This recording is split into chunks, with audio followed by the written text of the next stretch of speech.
What's up? Important message I need to get out there. A year ago, I was going to make a video entitled or called Gang Stalking Comes to Georgia.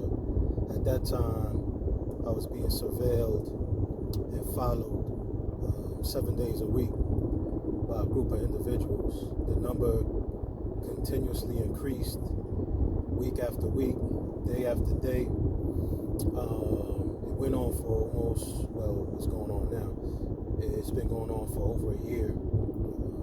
June 2022 is when I got injured at FedEx terminal, inside the terminal by one of their yard switchers, yard dog switcher, the drivers that move the trailers on and off the docks, on and off the door, around the yard, park them, pick them up, So one of them ran into me on June 17th, 2022, on a Friday when I got back from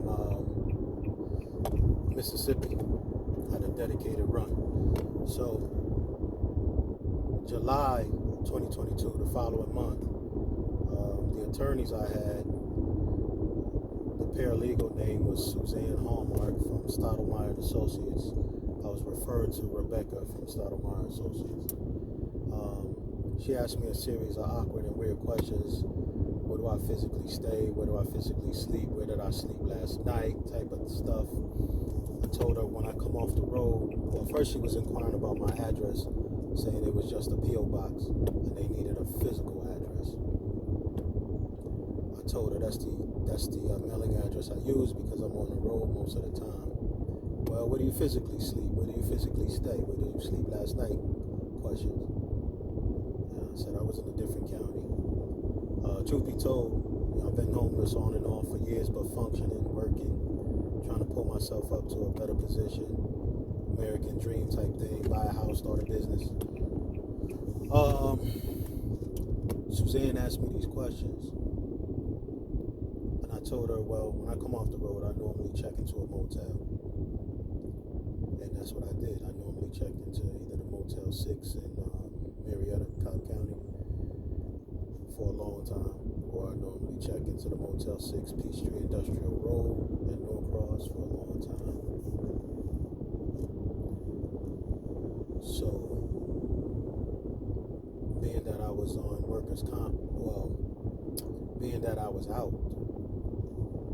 for workers' comp or injured, I couldn't get back over the road. I was waiting to be placed in therapy. The insurance adjuster for the employer, the contractor with FedEx, gave me the hardest time unnecessarily. Bias, prejudice.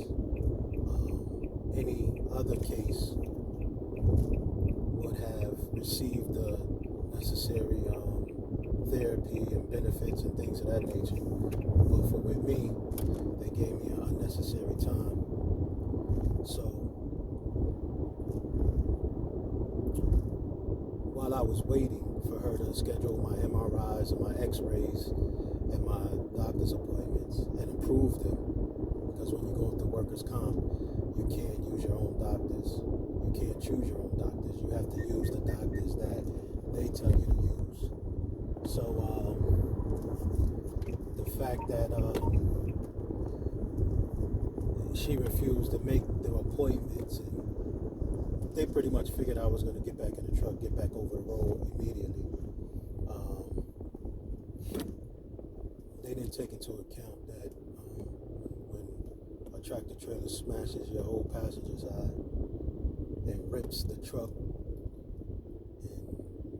most of the truck is in pieces on the ground, that wouldn't cause any type of injury, especially if you have been prone to injury previously.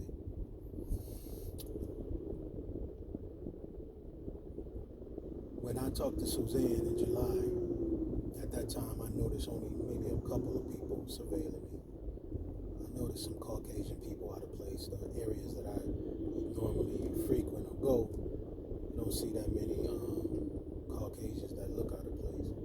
But I noticed they was following me. A few of them, no big deal. I know they couldn't keep up with me. It's not that I was trying to outrun anybody. I just knew they couldn't keep up with me. So after I talked to Suzanne, within that same week, a few days later, within that same week, I started noticing way more people focused and concentrated on me. I called and emailed, well, I think I emailed Suzanne, and I said, hey, listen, after talking to you, I noticed way more people following me, and it wasn't until after I talked to you. So I immediately communicated and felt like, okay, she working with him. I communicated that to the other attorney, who was the lead attorney, which was Rebecca. So it wasn't like I was making my feelings or thoughts hid, or I was hiding them. I let them know, hey, something is fishy here. After I talked to y'all, who were supposed to be my representing attorneys, all of a sudden all these people was following me. And she actually said, opposing counsel needs to know they have to have your exact address and all this stuff, and where do you physically sleep. Make a long story short, well, I can't really make this story too short. From July 2022 all the way till now, which is present day, we in August 2023. I've been followed, surveilled, harassed, stalked by hundreds of cars in plain sight, day and night, 7 days a week. And everybody's pretending they don't see or know what's going on, which is crazy to me, right? It's one thing to think I'm crazy, but it's another thing for this to be going on in plain sight and people just act like they don't see what's going on. I've had to dodge these vehicles. I've had to avoid accidents with these vehicles, even though they hit me like 4 times. Twice, 2 of them hit me and ran.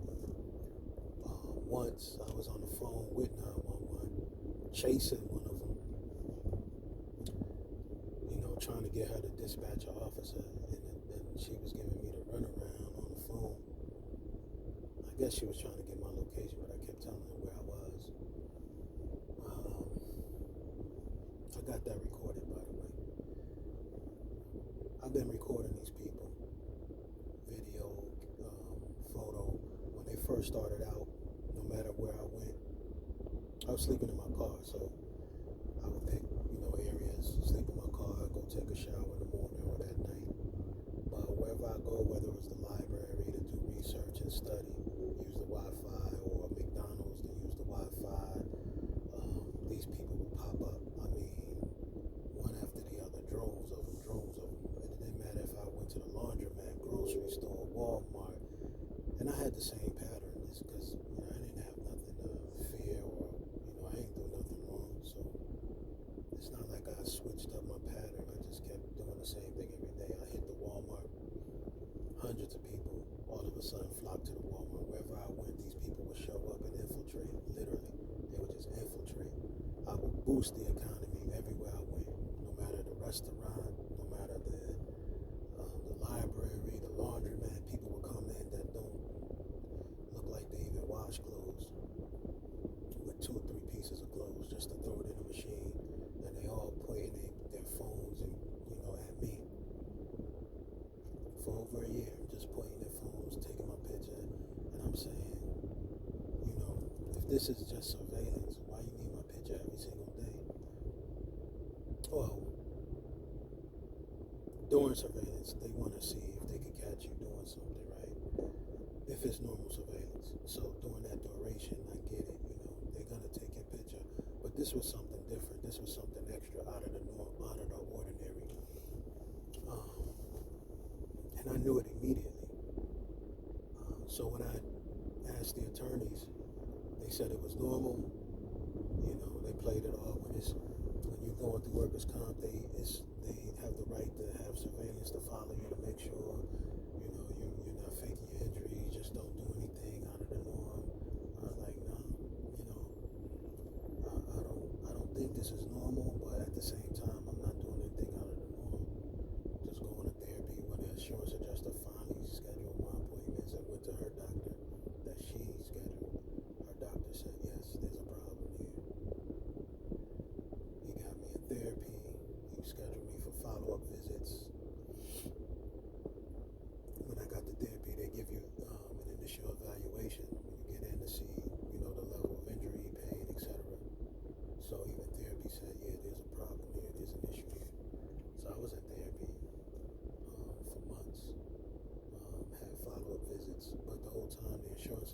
was upset and angry. She, according to the attorney, didn't even bother to file, the paperwork correctly that they have to do through the state. She just thought, I guess her and the employer thought I was going to go back to work. So between the insurance adjuster and attorney Berquist, they gave me the hardest unnecessary time.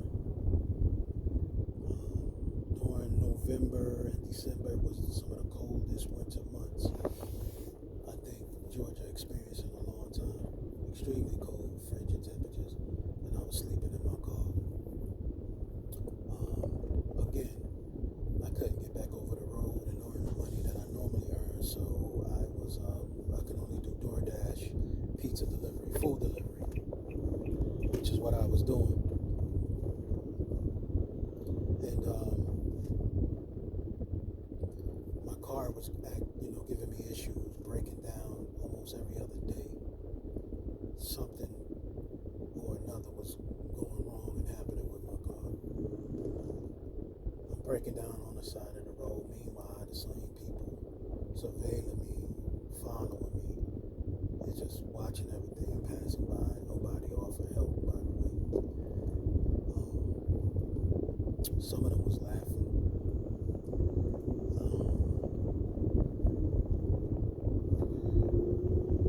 The money I made from delivering pizza and doing DoorDash, I would have to put into the car, wash clothes, grab a bite type thing.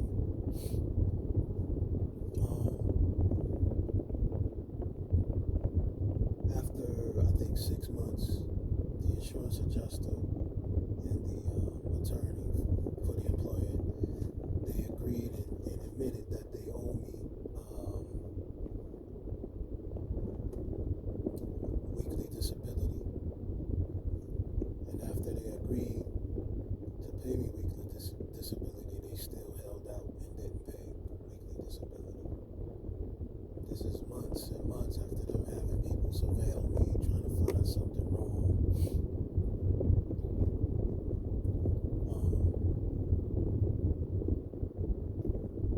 It got to the point I got so frustrated that I filed the EEOC. But as I'm doing my research with the EEOC, I read all these negative complaints about from people online saying that the EEOC, equal employment opportunity, that they were corrupt, that they would take bribes from the very companies and employers that they're supposed to be protecting the people from. So that made me a little I was a little on edge about that. I was like, well, I'm not gonna sit around and wait for them to railroad me. So I was calling. I was told what to do. Fax my complaint letter, my charge letter. I did. A fax is similar to an email in my mind. You get it immediately. I gave it a few days as they suggested. I called back. They still haven't had the letter uploaded into the system. I faxed that complaint letter, I believe, December 19th. After freezing, car breaking down, everything. Car shutting off on the road. I faxed it on December 19th. And remember I said from June 2022 all the way to December, they hadn't been paying me my weekly disability. They've been giving me a rough time. They had agreed in September of 2022 that they owe me. So here it is, December, they still wasn't paying me. When I sent that letter, complaint letter to the EEOC on December 19th, December 24th, that same week, by the end of that week, they said, I believe December 19th was on a Monday. By the end of that same week, the insurance adjuster was terminated and separated from the company. but the letter that I sent still hadn't been uploaded in the system. So I'm really thinking, okay, somebody gave her a heads up. How did she know to quit? The same week I sent the complaint letter to the EEOC to file a federal case. So, a federal complaint. So I'm like, okay, well, maybe they gave her a heads up then. Somebody. So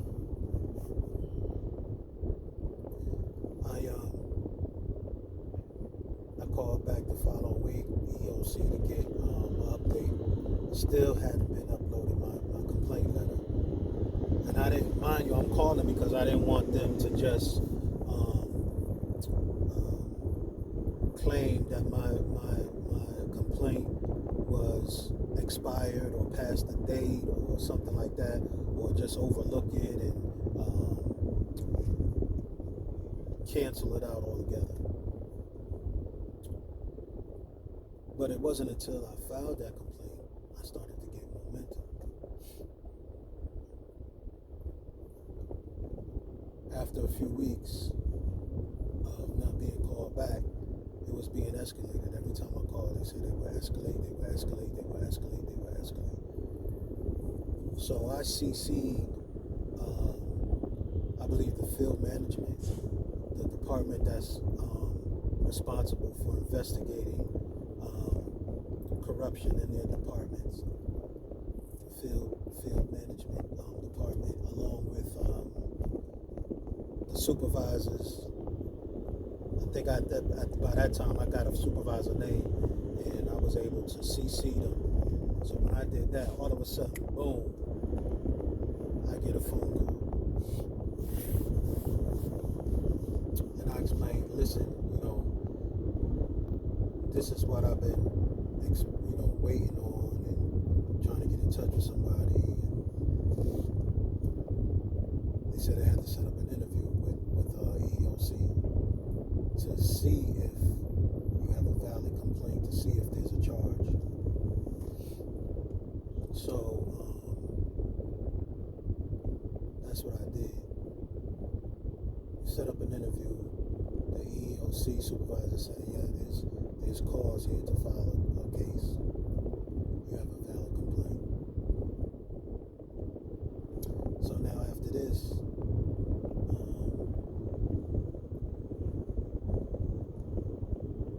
fast forward around February is when, I'm going to tell you about the deposition. My deposition was 2.5 hours long. And the attorney, Berquist, asked a whole bunch of unnecessary questions that had nothing to do with the case, my injuries, or anything of that nature. He just wanted to see if I was going to lie or withhold any information. Most of the stuff was about my personal business, personal life, criminal record, criminal past, all of these questions that had nothing to do with the injury. So once I answered these questions, I guess he got frustrated after 2.5 hours. And he sat back in his chair, he kind of puffed, then he says,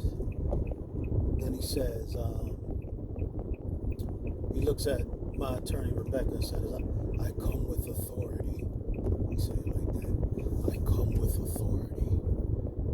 Puts his hands behind his head and lay back in the chair. I come with authority. That's how he said it. She asked me, my attorney asked me to go upstairs, wait in the office for her to come upstairs. I did. So she comes upstairs and says, they're offering you this amount, right? And I said, well, no, because that amount is only a little bit more than what my weekly disability would have been if they would have been paying me regularly as they should have.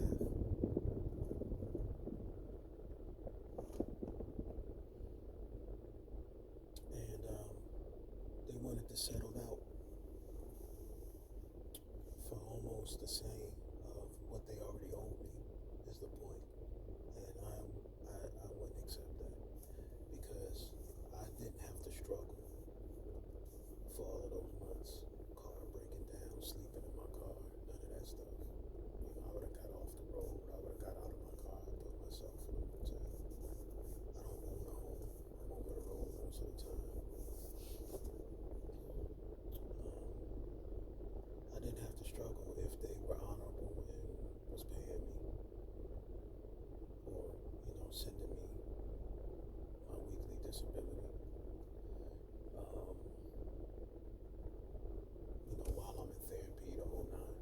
So this whole time, I'm dealing with these people following me. This issue never went away. Every single day, I'm dealing with these people following me. The number increased to hundreds of vehicles, hundreds of cars every single day, 7 days a week, around the clock. When I would park at the Walmart up there in Duluth on Peachtree. I'm sorry, not Peachtree. I think that's Pleasant Hill. They would just circle around me all night. They started going to bed too. But they parked. What they did was they parked all throughout the lot around me. While the ones that followed me around all day, a lot of them went home for the night. They adjusted themselves to my pattern, is what I'm trying to say. So while I'm in traffic, they would sandwich me in on both sides, back, front. They would slow down, jump in front of me, slow down, let the other ones pass up ahead. And if you see this type of behavior, please know that if you see a bunch of cars surrounding one individual, and you see an individual simply minding his business, trying to get around traffic, and you see these cars just sandwiching them in like they did me, and they got them blocked in, or they doing stupid stuff trying to jump in front of them and cause accidents. If you see this, please know that it's this group of people who I initially called gang stalkers, but I have a very good reason to call them a cult now. And I'm going to get to why I consider them a cult and why they are a cult. But you need to know, and I want to expose what's going on because this is very real. I'm not the type of person to make videos. I'm not the type of person to,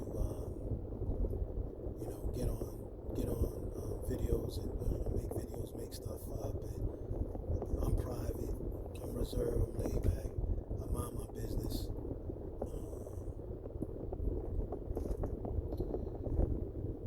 I always ask myself, who's not crazy in these last days and times? Everybody's a little crazy, right?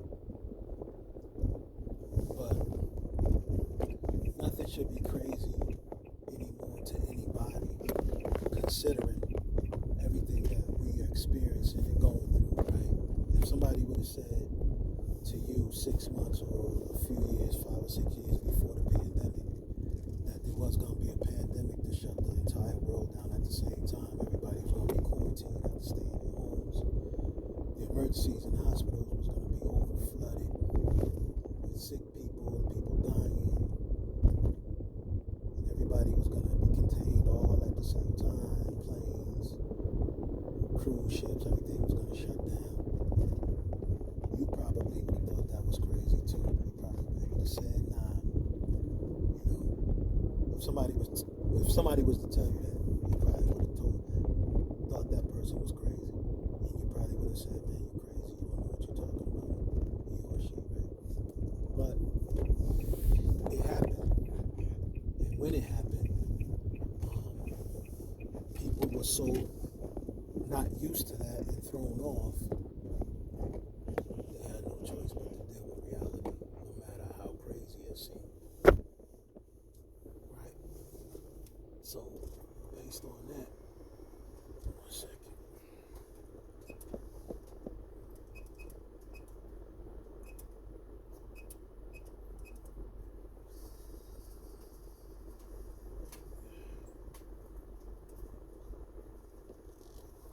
You closing? Oh, okay.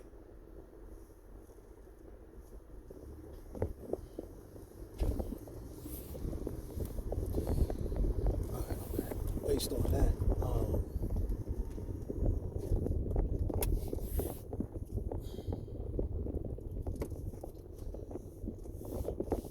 you now see that it's best to keep an open mind, that nothing is off the table anymore, off the table now, and that nothing is crazy, should be considered crazy anymore, because now you see that anything's possible. So back to these gang stalkers.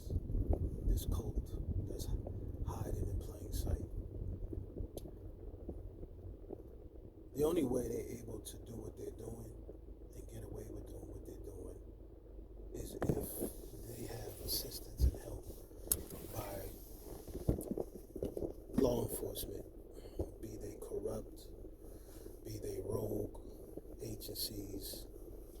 But that's the only way they're able to get away with doing what they're doing, because I spoke and I called Gwinnett PD or Gwinnett County. I spoke to Detective Cartier back in, I want to say, January 2023. Might have been, yeah, I think it was around January I called him.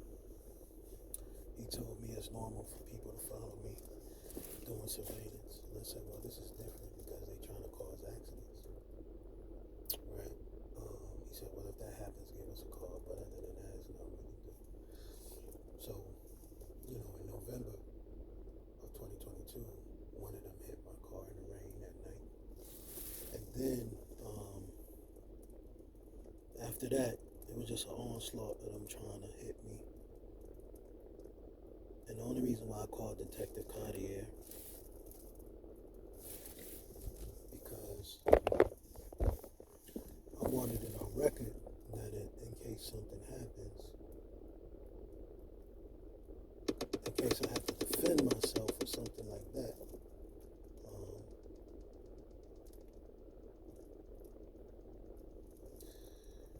if I have to defend myself or something like that,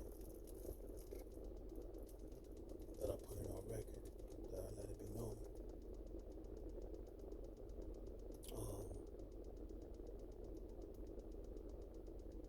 The officer that came out in November when I had my